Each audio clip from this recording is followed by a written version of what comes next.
از حضرت ابو هریره رضی الله عنه روایت است که پیامبر خدا صلی الله علیه و سلم فرمودند وقت رمضان آید درهای بهشت باز شده درهای دوزخ بسته می شوند و شیطانها به زنجیر کشیده می شوند. روایت بخاری و مسلم. در این حدیث سه خصوصیت ماه مبارک رمضان ذکر شده است. یکم، باز شدن درهای بهشت به خاطر ترغیب و تشویق روزداران به طاعت و عبادت بیشتر از نماز و روزه، ذکر و تلاوت قرآن، صدقه و غیره.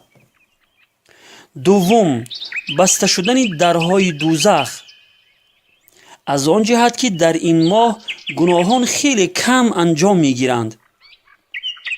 سوم، شیطانها به زنجیر کشیده می شوند، یعنی شیطانهای سرکش به زنجیر کشیده می شوند.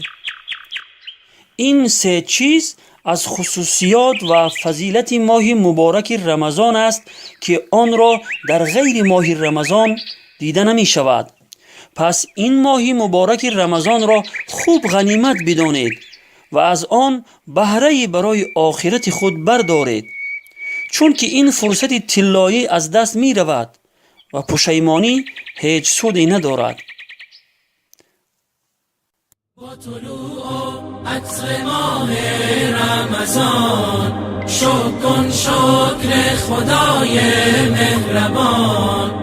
ماه تسکین دل است، ماه صیام، گر ز دل باشد تراویح و قیام. ماه مهمانیست، مهمان خدا، شده ای دعوت به مهمانی بیا بنشین.